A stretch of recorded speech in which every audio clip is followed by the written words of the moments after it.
by Flamingo Paint. Superior durability, superior hiding, superior coverage, simply superior. Sasso insecticide spray and coil.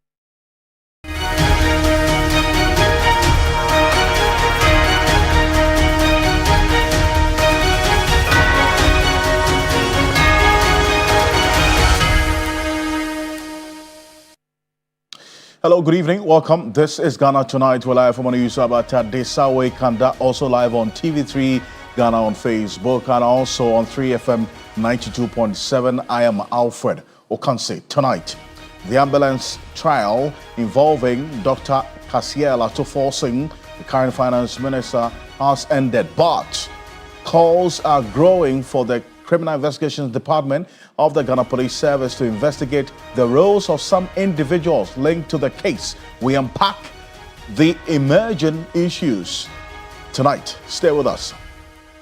Also, here on Ghana Tonight on the plate, the government has announced an increase in feeding grants for prisoners, raising the amount from 1 cedi 80 pesos to 5 cedis per prisoner. What exactly is the impact that this would have on the welfare of the prisoner? We'll speak to someone who works closely with the inmates to find out the real issues tonight. Also, on the list tonight, the list of the new Patriotic Party National Chairmanship hopefuls continues to grow, with the former Energy Minister Boakye Jacko being the latest to join. We assess the evolving internal dynamics as the party heads into the presidential primary early next year. We'll give you details of that here on Ghana Tonight. As always, you're an integral part of the conversation, and stay with us as we get into all of this. And the president has touched down. We'll show you the video shortly, but let's, as always, connect with us on Facebook and on YouTube, TV3 Ghana, and also on X. Let's get talking.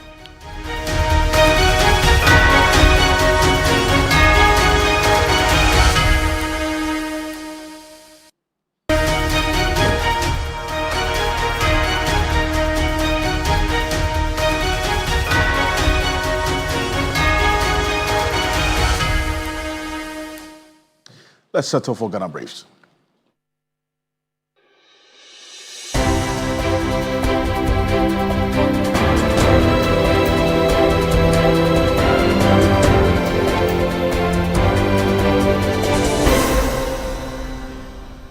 The University Teachers Association of Ghana, UTAG, is discussing whether to declare another strike in solidarity with the prevailing illegal mining menace. Immediate past President Professor Mamudu Akudugu expressed the need for the leadership to sustain the pressure regarding the fight against illegal mining. He was speaking at the sideline of UTAG's 22nd biennial. We embarked on strike last year, and we got a pact signed with the then flag bearers of the various political parties, and we call off the strike because of that. And recently we had to remind the president that he signed a pact with us, and in that pact there were a number of items that they were supposed to do, or a number of activities that they were supposed to do, and we reminded the president of that. And so Galamsey fight is unabated.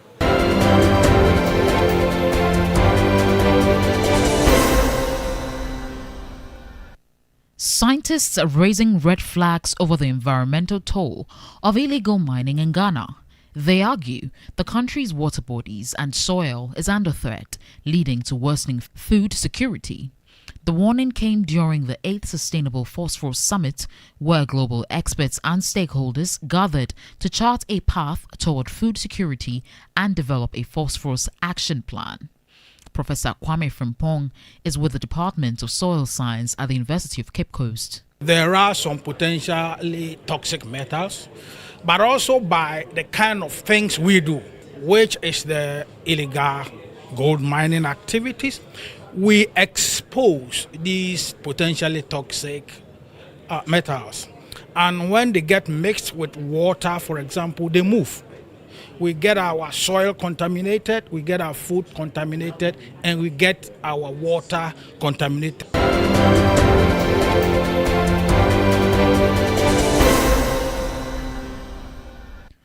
Some aggrieved staff of the Ghana Railway Workers Company have threatened mayhem if their grievances are not addressed after the second round of engagement with the National Labour Commission. The railway workers suspended their planned strike over 12 months' salary arrears after the Labour Commission directed them to return to the negotiation table with the appropriate authorities. Benjamin Isuman is the General Secretary of the Railway Workers Union. We have given up today up to 8, that is next week, Wednesday, for all the parties to sit down and have a conclusion on the payment plan, how they are going to pay the 12 months salary. And we will report back on the 9th, that's Thursday. They've urged the ministry to engage the union with the GRC and the GRDA so that we have a conclusion on the payment plan.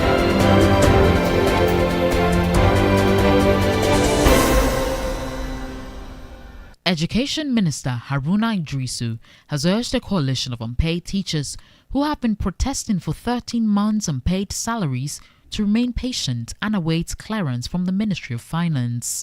He acknowledged the legitimacy of the demands and assured them that he will work to ensure their salaries are paid. The matter which requires urgent solution is 6,700 whose process started. Subsequent to Ministry of Finance issued clearance for your recruitment to the Ministry of Education. That process only lapsed in December 2024. You will receive deservedly even for the period that you are so complaining about. You'll be compensated for it.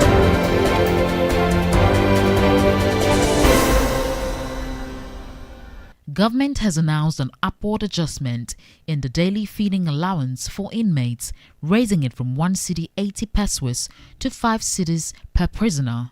The Interior Ministry explains the increment is aimed at improving nutrition and easing pressure on the Ghana Prison Service, which has long struggled with inadequate funding for meals. The 5 cedis is not adequate, but looking at where we are taking it from, 1 cedi 80 pesos to 5 cedis would be a good start.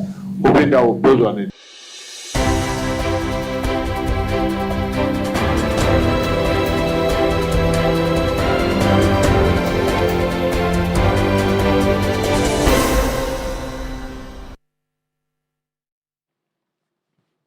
As more news on 3news.com. Make some time and visit 3news.com. This is Ghana Tonight. We're live on 3FM 92.7, also on TV3 Ghana on Facebook and on YouTube. We're also live on TV3 Ghana on YouTube and on 3 News as well on YouTube. There's so many ways you can connect with us here on Ghana Tonight. And as always, proudly brought to you by Flamingo Paint, Simply Superior, Sasso Insecticide Spray and Coil, Tum Preco. Coming up next here on Ghana Tonight, the ambulance trial, it's over. This last year, the court acquitted and discharged all these accused persons. But the controversy isn't over yet. There are calls for further investigations into the exact actions of the persons involved. And that's growing, at least over the last almost a week now. We unpack the developments in the last 1 week regarding this particular case and the calls on the Criminal Investigations Department of the Ghana Police Service. Here's what we do know right now. And this is coming through earlier in the day. A Ghanaian citizen, Daniel Mafo of Foriata, has petitioned the Director General of the Criminal Investigations Department, that's the CID of the Ghana Police Service, to commence an investigation into allegations against Supreme Court Justice Yoni Kolendi and the Director of Operations at the National Security Secretariat, that's Richard Jakba, for what he says is, quote, an obstruction of justice, unquote, and interference in the ambulance case. Now, his petition comes barely a week after Richard Jakba, mentioned in this one, also petitioned the CID to investigate immediate past Attorney General Godfred Yeboah Dame in this same case. Also, we're going to put the two side by side and find out exactly what the specific demands of these two petitions to the CID are. One targeted at investigations, calls for investigation into the actions of Godfrey Yabo Adame, and this latest one calls for investigation into the actions of Justice Yoni Kolendi and Richard Jakpa. Now, the man to do this has been away for quite a while. He's back with the bank. Dennis Poberi Wadam Esquire. It's good to have you back. Always a pleasure being here, Alfred. Leave is certainly not pension. Precisely so. Absolutely. I missed the moment that I was here. But I'm back. Indeed. And it's good to watch you from home. It is. Well, it's short-lived as you have it. Well, we have to do this together. Alfred, unfortunately, I'm here in the midst of a controversy that never runs out. Absolutely. I mean, this is a matter that started somewhere. The previous years, we all thought it was done and dusted when this case was closed in the sense that the accused persons were discharged and acquitted. An appeal that was filed was subsequently abandoned, so we thought there was an end to it. But it appears to be running on multiple legs now. The fallout now having to mount pressure on the CID to also look into some parts of this particular issue. And that's what we're having to deal with. So the men that you see here are the men at the center of this whole issue that we're having to deal with tonight. The first person, Justice of the Supreme Court, His Lordship Justice Yoni Kolendi. The second person is the former Attorney General, the learned Godfrey Yabo Adame. You also have the Director of Special Operations at the National Security Secretariat, Richard Jakpa. He's a petitioner in one of the instances. So he was the first person to run to the CID, saying that the CID should look into what he says was a misconduct or a criminal conduct in respect of his engagement with the former Attorney General in respect of that ambulance trial. Then the last person is Daniel Oforiatta. He identifies himself as a Ghanaian citizen. He also happens to be the latest petitioner in this particular respect. And That's for right. him, he wants the CID to look into the conduct of two persons, Richard Jakpa and then His Lordship Justice Yoni Kolendi, also in respect of the same ambulance matter, because as we would see in some aspects of the petition, he makes references to some encounters that were indeed confirmed in court, that yes, there were some meetings that were held. For him, he's of the view that those meetings were in furtherance of what he says amounts to some crimes that he wants the CID to look into. Let's move straight into some excerpts of that latest petition as was presented to the CID by Mr. Mafu. So let's start with Mr. Mafu's petition.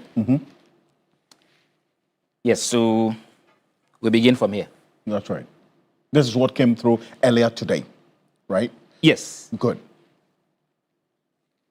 So we have just decided to characterize the relevant parts of it because it's a bit lengthy and all that. So parts of it reads that the acts of Justice Kolendi and Richard Jakpa border on the commission of crimes relating to interference with legal proceedings. So let's put the issues into perspective. So while the trial of Dr. Kesla Tuforsen and two others, and the two others here referred to Mr. Nemana and then Richard Jakpa, but for some reason on ill health, Mr. Nemana was taken out. So the trial was literally on Dr. Kesla Tuforsen and then Richard Jakpa. It came to light that there was a meeting in which Jakpa was involved together with the Attorney General, then the former Attorney General now, Godfrey Yabo Adame, and then His Lordship Justice Kolendi. That meeting was said to be held in Justice Kolendi's house. Now, what is the reason for the meeting? It is yet unclear, even though different parties have tried to explain it in different ways. Absolutely. There are allegations and counter-allegations. While Richard Jakpa says that that meeting was at the behest of the former Attorney General so that he could get a favorable testimony to convict now Minister for Finance, Dr. Kesla Tuforsen. This petitioner says that that meeting was in essence to get the former Attorney General to clear Richard Jakpa. So it is one meeting, different narratives. Yes. So that's why he now says that this particular meeting that he talks about and that the conduct of Justice Kolendi and Richard Jakpa border on the commission of crimes relating to interference with legal proceedings. He doesn't name specifics, but with the aid of law, we will come to understand what it means to say crimes relating to interference with legal proceedings, because we find it in our body of laws. Perfect. He goes on to say that when Mr. Dami turned down Richard Jakpa's overtures to meet, Justice Yoni Kolendi, in breach of the code regulating his work as a Superior Court judge, lured the then Attorney General into meetings at his, that's Justice Kolendi's, residence on no less than 4 occasions. Justice Kolendi would then secretly invite Richard Jakpa to come over to his house and interfere in legal proceedings pending against Jakpa by impressing upon Mr. Dami to stop the prosecution of the former and ensure that the prosecution would let him go free at the submission of no case stage of the trial. He goes on to say that after narrating all that he has said, referring to a CID boss as Madam, that it shows a calculated effort by the learned Justice of the Supreme Court, Justice Yoni Kolendi, together with his cousin, Richard Jakpa, to interfere in the prosecution of the criminal case filed against Richard Jakpa by the Republic of Ghana. This is not only a dishonorable, but also borders on the commission of crimes in accordance with the Criminal and Other Offences Act 1960, Act 29. This is his own appreciation of the issues. Never mind that. So this is the claim of the petitioner. Yes, the petitioner. He wants. Who in this case is now a third party. And when I say a third party, he is not a person who was at the said meeting. Because it came to light. Yes, indeed, there was such a meeting. That meeting was Yoni Kolendi, Richard Jakpa, and then the former Attorney General, Godfrey Yabo Adami. But he says that from what he has gathered, this was what transpired, and this was the motive for the meeting, for which he wants the CID to look into. Now, let's move a step backwards. Like I indicated, he says that what they did border on commission of crimes relating to interference with legal proceedings. And he refers to Act 29. We have been combing Act 29 to see what exactly it means to say crimes relating to legal proceedings. When you look at Act 29, which is the Criminal Offences Act, there's a part that is labeled interference with legal proceedings. That is a substrata under a gamut of laws which relate to administration of justice or obstruction of it, if you like. But the part that specifically relates to interference with legal proceedings is sections 220 to 225. And this is the nature of the offenses that have been captured in there. Section 220 talks about hindrance of inquests.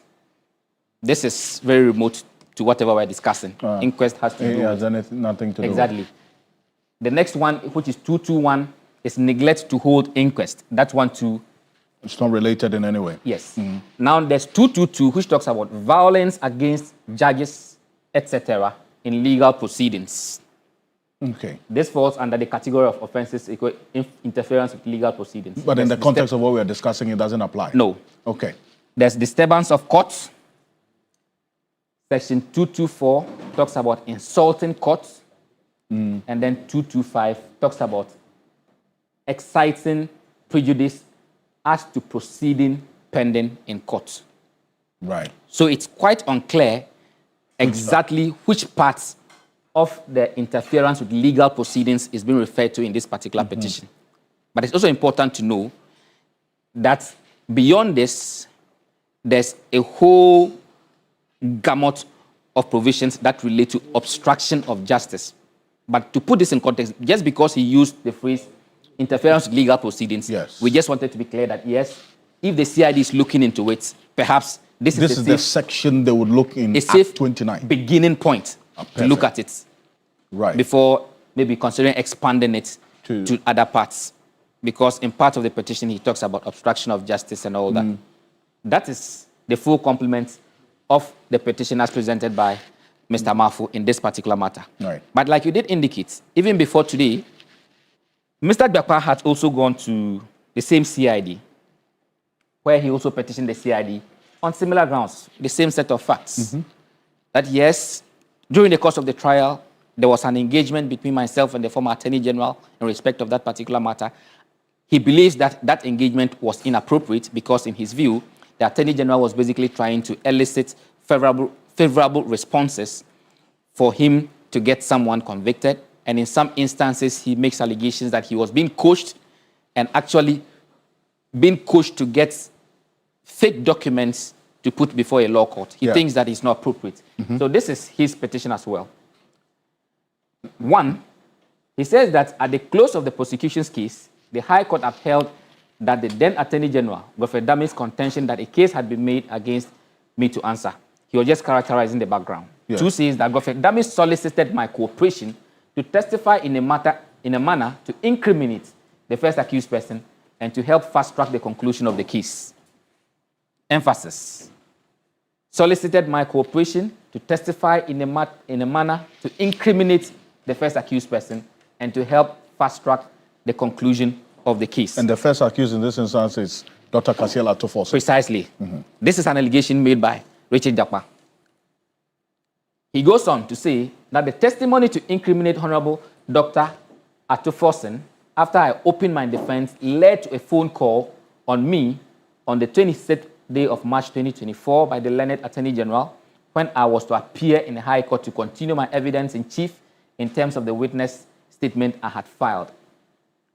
In the phone conversation between the then Attorney General and me, which I have attached to this petition, he suggested that during cross-examination, I testified not based on matters personally perceived and understood by me, but based on his suggestion, and to skew my understanding of the issues in such a way to implicate the first accused person and to further lie to the court that I was not well by procuring a false excuse duty to that effect. All these are allegations that Mr. Jakpa is making against the former Attorney General. He says these are matters that have happened, for which he wants the CID to look into, and that if these matters are looked into and they turn out to be true, some of them constitute crimes for which the state must take interest. He proceeds to say that in that telephone conversation, Godfrey Dami directly engaged me on the subject of the letters of credit as an Attorney General of the Republic of Ghana and stated how he thought I should answer questions regarding the letters of credit during cross-examination, contrary to my honest understanding and knowledge of how letters of credit work. I disagreed with him, but he insisted that it would not bear any risk to me. He further said he would be traveling out of the country and not be able to be in court at the next adjourned date, and that I seek an adjournment from the court by getting an excuse duty from a hospital to the court that I was sick to allow him to be present in court before I proceed with my testimony. But I declined this criminal, dishonest, and unethical suggestion from him as an Attorney General then. In the circumstances, I pray that the attempt by Godfrey Dami for me to testify in a particular way so as to dishonestly, wickedly, and without an iota of conscience implicate Honorable Dr. Atufosin, and also to lie to the court by procuring a false excuse duty, which constitutes a crime. That's fabrication of evidence. That's actually a crime in a Criminal Offences Act. Right. Be investigated and made to face the full consequence. So in his case, at least, he has mentioned a specific crime for which he wants the CID to look at. Fabrication of evidence. But then also the Oforiatta petition also mentions interference. Yes. In the entire process. But he gives them a direction that look in this side. In a specific section in Act 29. Exactly. Which doesn't specifically, at least at the starting point. As a starting point. Give us by way of direction. aiding the CID in its investigation, I am giving you leads that look in this direction. You find something of that sort. But what is instructive is that under paragraph 7 of Mr. Jakpa's petition, he thinks that what happened amounts to fabrication of evidence. Right. Which is an offense, expressly. So he wants the CID to look into this particular matter and then deal with it. But Alfred, what is also important is that it's not just matters with the CID. Because if you recall, somewhere in May, another Ghanaian also petitioned the General Legal Counsel in respect of the former Attorney General. That is because he was not just an Attorney General. I mean, he's a lawyer, a respected one at that.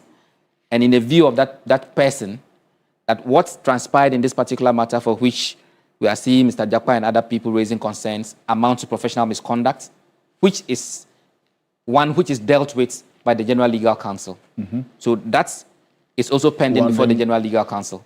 But we are now beginning to see the criminal aspect of this, which is now before the CID.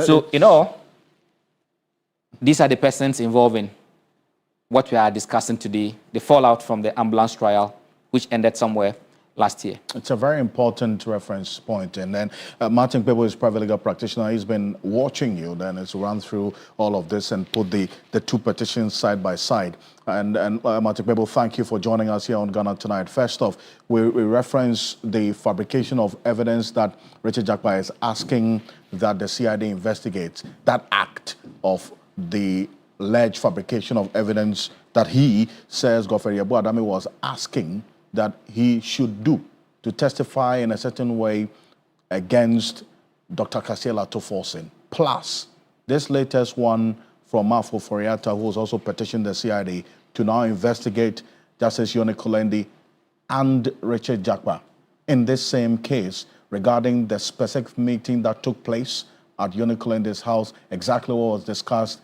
and its aftermath. I mean, with all the events flowing, how does all of this strike you? So, somebody will say, luckless coincidence. Another person too will say, a very well orchestrated attempt to neutralize the Jakpa petition against Godfrey Dame. Yes. So we would never know which one is really the gospel truth, if we may call it so. But in such is life, sometimes you may never know the real story behind the story. So we'll take it like that. But on the face of it, since this second petition is also presented as an attempt to get accountability, then it means that we have to give the petitioner his day in investigations. Yes, instead of his day in court. We don't know whether this will end up in court or not. So we say his day in investigations, right? So let it go. Sometimes, you know, as I said, because the key thing we should be watching is this. Because often citizens don't feel empowered and some citizens are scared, and for so many other reasons, citizens generally don't like to take on persons in authority. I would say we should hasten slowly in condemning the petition. He's a citizen, that's Daniel Oforiatta, right? Let him have his day. Yes, let him have his day.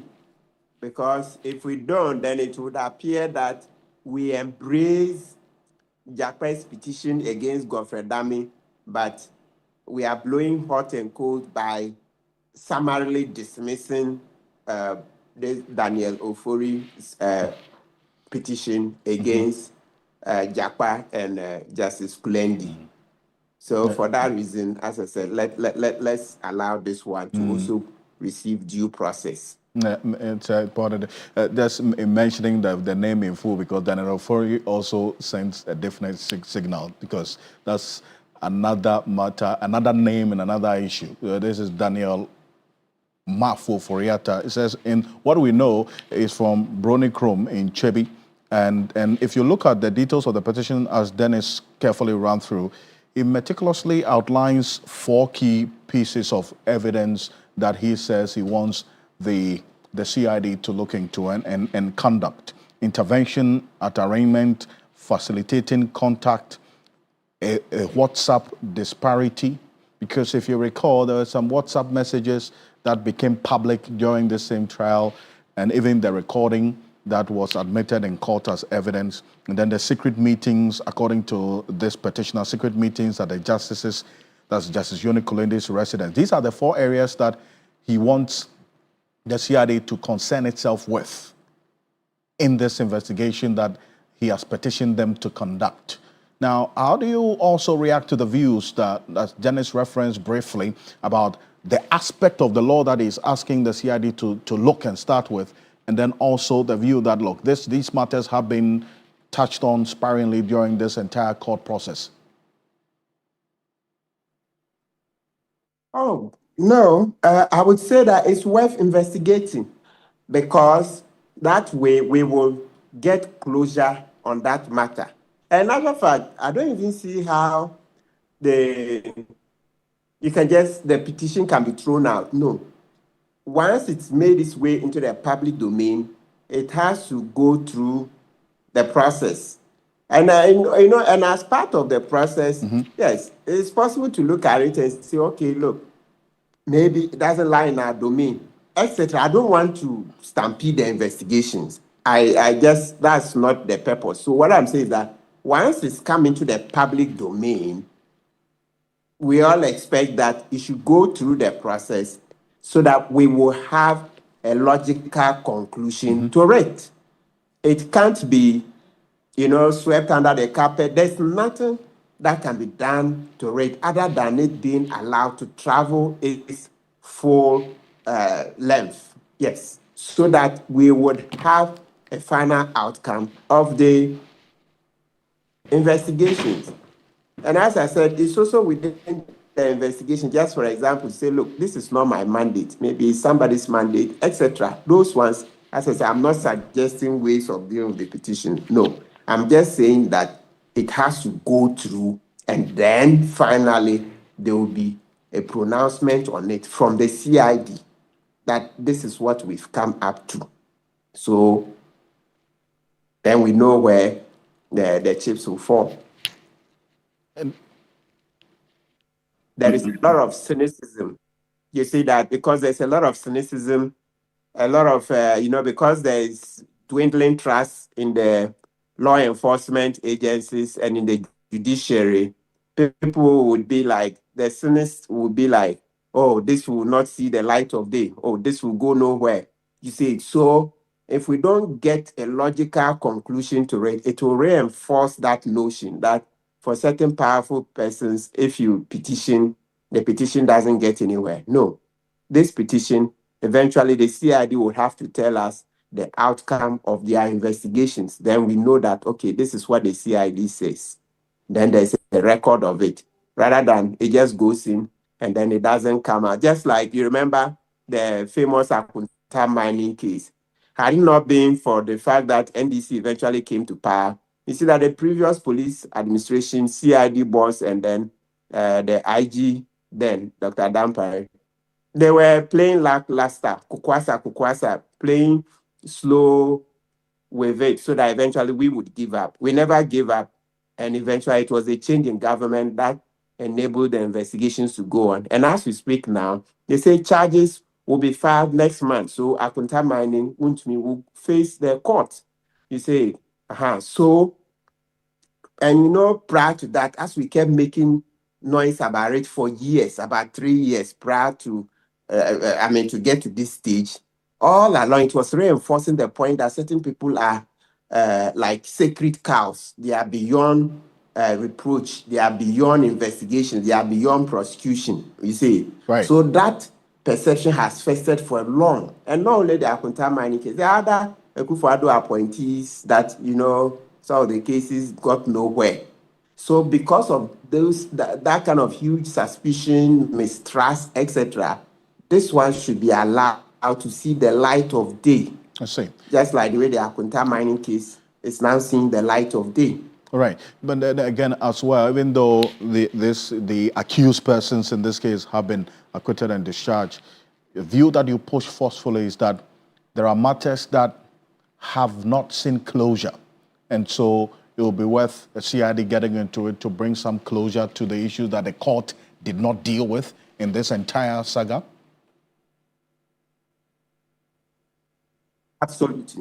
Absolutely. Yes, absolutely. Because the matter of the two petitions was not what the court decided. The court was causing financial loss and other related offenses. The court was not called upon to look at what the petition against Godfrey Dame alleges and then the petition against Jakpa and Justice Kulendi. No. So these matters were not decided by the court at all.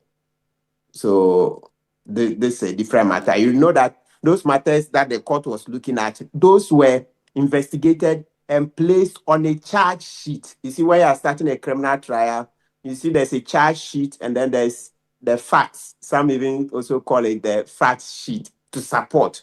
So at the time, the matter that was before the criminal court, okay, was something that had been investigated years ago and placed before the court. The contents of these two petitions was not what the court was seized with from the beginning of the case. Those contents only emanate from the time, Jakpa tendered in the tape.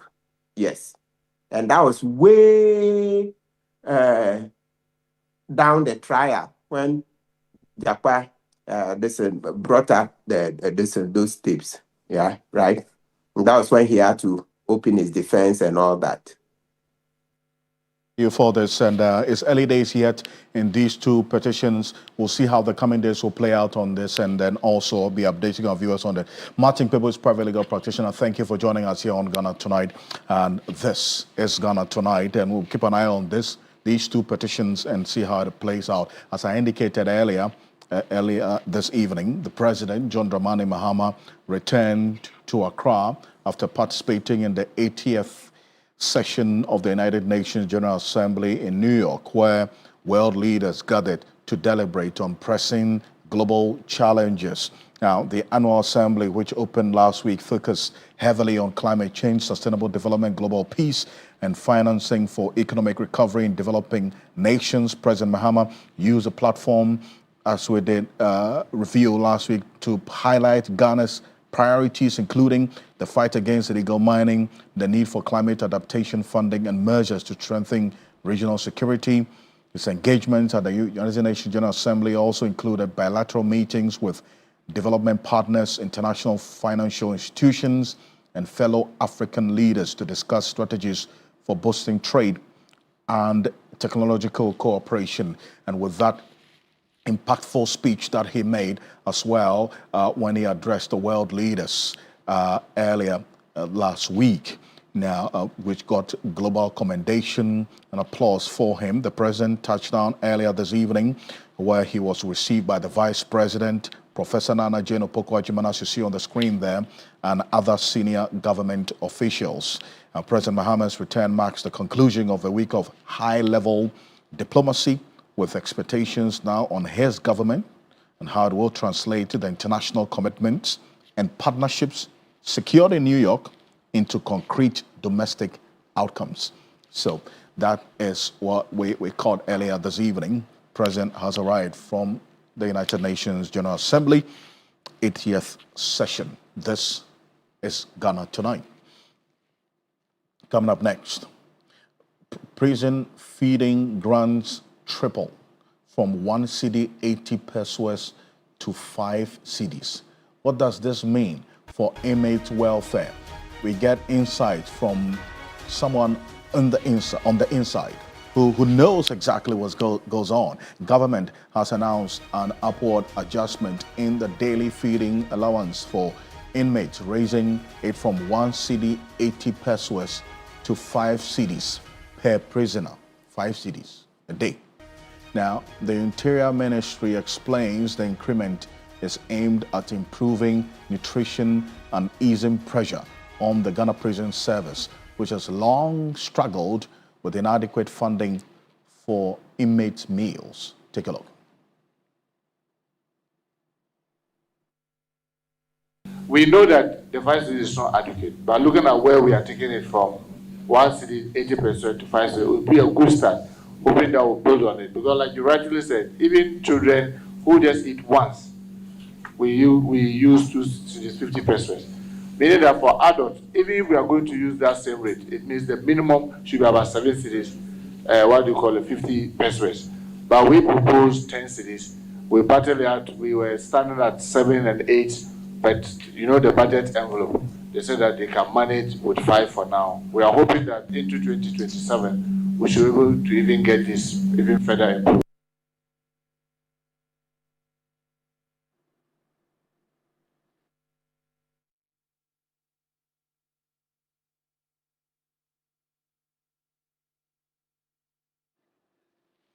Well, so let's give you an idea of how the picture looks like at the prisons. Earlier in the year, you recall that the president approved the amnesty for some 998 prisoners who were given pardon by the president. And from what we do know, 860 of them have actually been released. And that also paints a picture. The first-time offenders in this 998 were actually 787. And then you had persons who were on death row. They have not been released. Their sentences have been reduced to life imprisonment from death row. So that was the impact of the presidential pardon on them. And then those who were commuted to life sentences have also had their sentences reduced to 20 years. And then those who are seriously ill, 33 of them, they have been released. These persons who are seriously ill, we don't know their identities yet. A number of you are putting up some names that we cannot confirm, but also persons who are over 70 years, they have been released as well. That makes up, and the nursing mothers, 2 nursing mothers who also received the presidential pardon, that's who were in prison. Prisoners were nursing mothers. 2 of them have been released. Now, apart from that, that's not the only picture that we seek to paint here, because if you look at the 5 cities that has been announced today, this is the picture at the prisons now. We're looking at the categories of convict, remand, that's the prisoners on remand, and prisoners who are on trial. And take a look at those who are on remand. And it raises a very troubling concern of what is happening in the prisons right now. Before the presidential pardon granted these prisoners, those 860 that have been released, there was a population of 14,044. Now we're dealing with a population of 13,184, a reduction of just 6.1%. If you look at it based on how this particular amount, this 5 cedis per inmate, this is for breakfast, lunch, supper, and this is on the state. This is the burden that the state is taking up to feed these inmates, from 1 cedi 80 pesos to 5 cedis. You multiply that by what I have just told you, over 13,000, gives you a picture of what we're dealing with right now. And then also, we're talking about this total inmates of, as of August 2025, 13,184. So you do the maths, and the daily cost daily is going to be 65,920 based on the figures that we got from available sources. This is publicly verifiable sources based on the numbers that we have of inmates, of prisoners and prisons across the country. It's important to state that the numbers that we've just showed you is not static, because every day people are convicted and some persons may be released as well. So that should be taken into consideration in analyzing those figures I just put out. Ibrahim Opon Kwating is the Executive Director of Crime Check Foundation. He's been doing a lot of work at the various prisons across the country, and he is joining us on Zoom right now. Ibrahim, good evening. Thank you for joining us here on Ghana Tonight. First off, hearing this increase from 1 cedi 80 pesos per prisoner per day to 5 cedis. Good news? Well, good evening. What would I say? We want to congratulate government, because I think for the past 10 to 15 years, this is the first time we are hearing of such an increase. But the paradox in the increase is that much as we hail government, I think it is woefully inadequate. And you made a statement that it is a burden that government is taking upon itself. I beg to differ, because we shouldn't see the feeding of inmates who constitute the core component of the country's labor force, not necessarily labor force. We will come into that argument later on. But then we shouldn't relegate their importance to the background. In fact, the caption is that I indicated that this is the cost that the state is taking up. Right. It's not a burden. I think I indicated it's a cost. But then again, you will say that this is the first time in the last 15 years we've seen an increase. 10 to 15 years. Sure. We've seen an increase in the feeding fee for inmates. Right. So much as we should pat government on the shoulder, I think Government could have done better. There should have been broader stakeholder engagement. I don't know what went into the numbers, but some of us in civil society, for us at Crime Check, we feel disappointed. That's why I'm saying it's a bit of a paradox. We tap government on the shoulder, but at the same time, we feel it is unfortunate. It is not about the value of the money, but the purchasing power. And I'm sure the increment should have been situated within the context of economic indicators. Ask yourself, what would 5 cities do for you, for your kid, for yourself? And I was happy you mentioned this is for breakfast, for lunch, and supper. I'm not sure you've tasted prison food before, but for some of us who have had opportunity to be inside, not as a prisoner, but have deliberately tasted the food. At times, no pepper, no salt. And I'm sure you may have heard this narrative. No sugar for the cocoa. So let's look at the indices. 1 cedi, 80 pesos to 5 cedis. I would say that it falls within the undeliverable bracket, because 1 cedi, 80 pesos would have done nothing. 5 cedis does nothing. But just as I said, what can we do? And congratulate government, because there has not been any increment for so many years. So we at Check Foundation feel disappointed. Well, if you say that there could have been some further engagement to arrive at some appreciable amount, how much exactly were you hoping would have been announced? 20 cedis in tandem with a minimum wage. Because 20 cedis per head? Absolutely, because I feel that we should have situated it, let's be realistic, situated it within, the economic context. What would 5 cedi do? Ocansey, let me ask you. If you are given that amount of money. So it puts a lot of burden and pressure on the prison service. They are no magicians. We know that they've been doing a lot to support inmates. But what is a bit funny is that if you look at the prisons, they have large tracts of land. Some of the prisons even have dams. Go to a Utukam prison. They have the men, let me, borrow that political phrase. We have men, prison officers with master's degrees in agriculture and so on and so forth. They have the capacity. They lack combined harvesters. They lack the tools. They lack the equipment. We could look at a Utukam prison, look at the land there. It could produce vegetables for consumption and even for export. Look at Nsawam, it's the same. I could go on and on and on. So what is preventing governments, successive governments, from implementing interventions, agricultural interventions that could inure the benefit, not going exclusively to even prisoners, but could contribute to economic development? I think perhaps because of the perception we have about prisoners that these are carceral individuals who should be relegated to the background, that perception may have crept into the thinking and possibly influences what should go to support prisoners. That is what I honestly feel. And that is how come we are where we are. Just look at the number of prisons we have. Most of them are relics of colonial administrations. There haven't been much expansion in prison infrastructure. So, but you have politicians who go to prison, and they can tell you, can ask some of the conditions there. And let's also not forget, not everyone even may have committed a crime. And others even, draw some references that look at school feeding. How do you expect us? It's even less than 5 cedis. How do you expect us to accord prisoners the same kind of support? I think it is unfortunate. Right. It is highly unfortunate. And then it's high time we dispel some of these unfortunate misconceptions about prisoners, and then implement policies that would ensure that they become productive. Right. They contribute meaningfully to national development. That is what we should be looking at. Okay.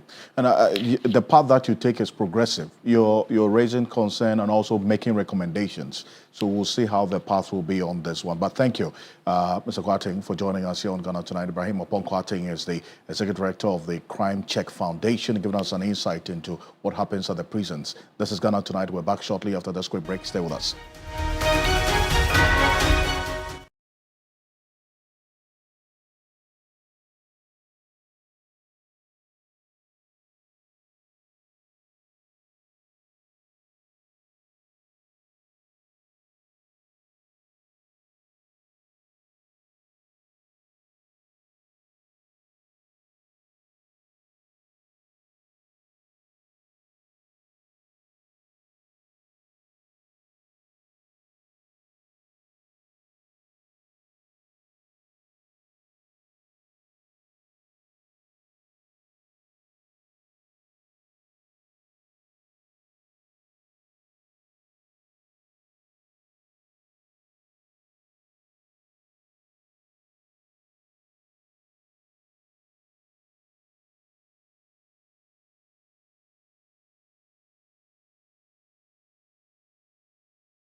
Welcome back. This is Ghana Tonight, and coming up next, Boakye Jacko joins the NPP chairmanship race.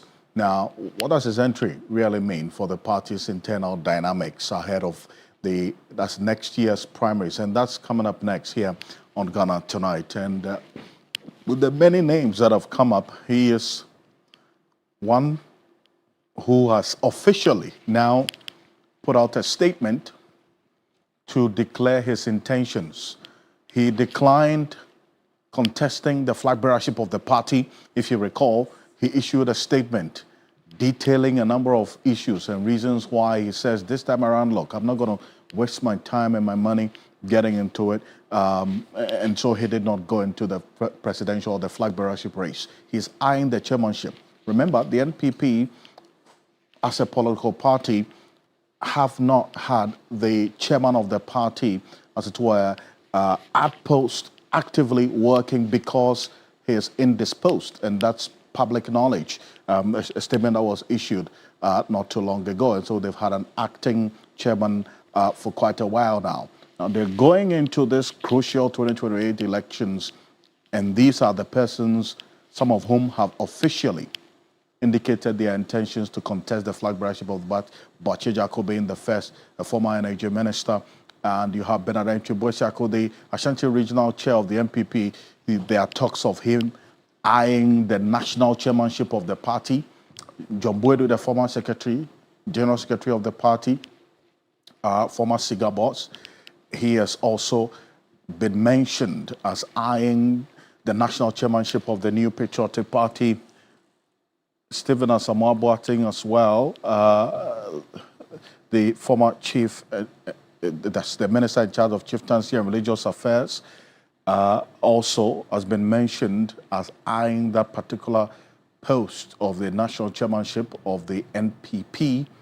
And Edward Boateng has been not publicly known for the party politics. That's the very clear public orientation to the NPP politics, but he's one that has been also mentioned by some persons within the party as eyeing the national chairmanship of the New Patriotic Party to bring a new face to it.